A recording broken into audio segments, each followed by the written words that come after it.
Was Cornelius a righteous man before he called for Peter in Acts 10? This is the question that we seek to answer today as we continue our verse-by-verse study of the book of Acts on Walking Through the Bible.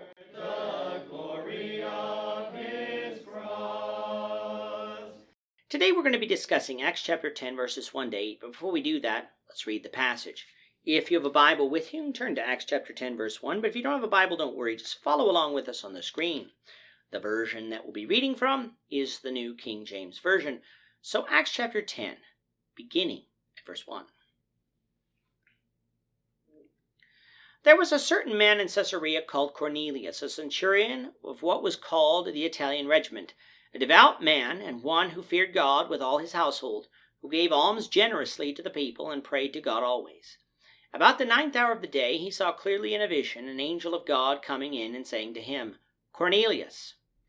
And when he observed him, he was afraid and said, What is it, Lord? So he said to him, Your prayers and your alms have come up for a memorial before God. Now send men to Joppa and send for Simon, whose surname is Peter.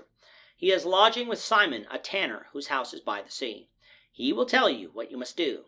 And when the angel who spoke to him had departed, Cornelius called 2 of his household servants, and a devout soldier from among those who waited on him continually. So when he had explained all these things to them, he sent them to Joppa.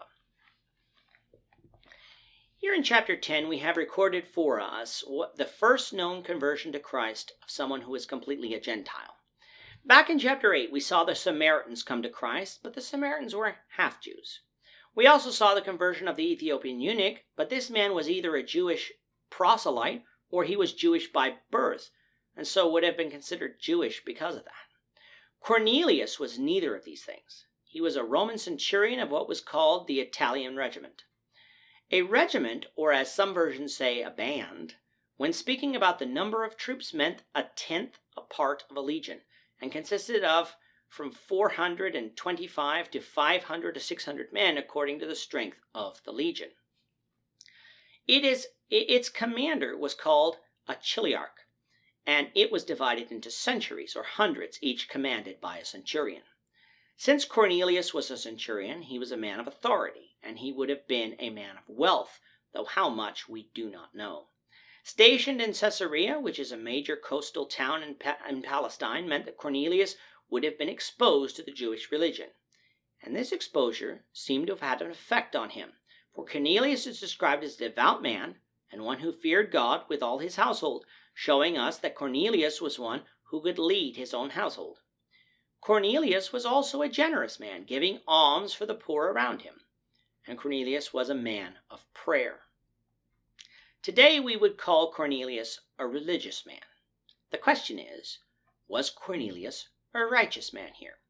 By asking this question, we're speaking of righteous before God, not before men.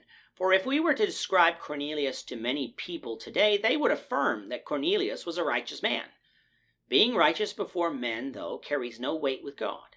It only matters if one was righteous before God in terms of salvation.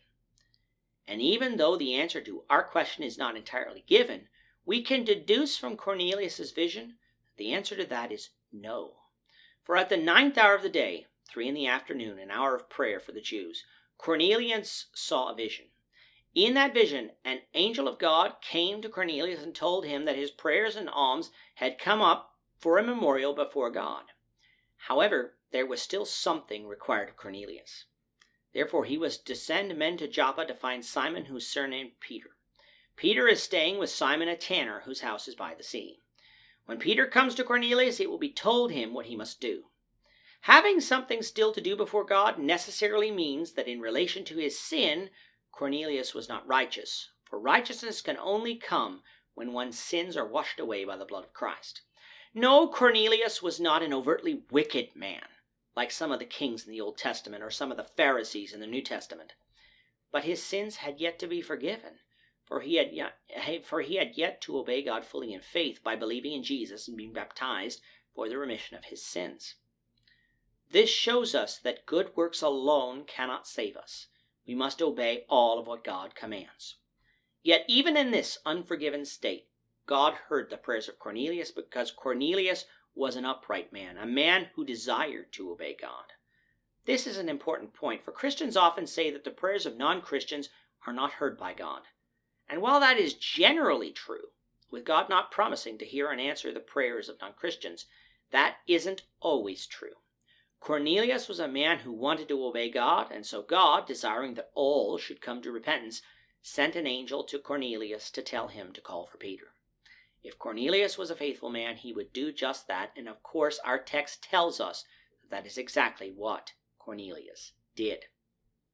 Today, God speaks through the Scriptures, but that doesn't preclude God from placing non-Christians who are seeking Him in a position to hear the truth. I have known people who have told me that if it weren't for a seemingly chance meeting in some place with a Christian, they probably would have never obeyed the gospel. The providence of God works in many ways that we may not fully understand, but it does work. For Cornelius, his desire to obey God would lead to his salvation later on in the chapter.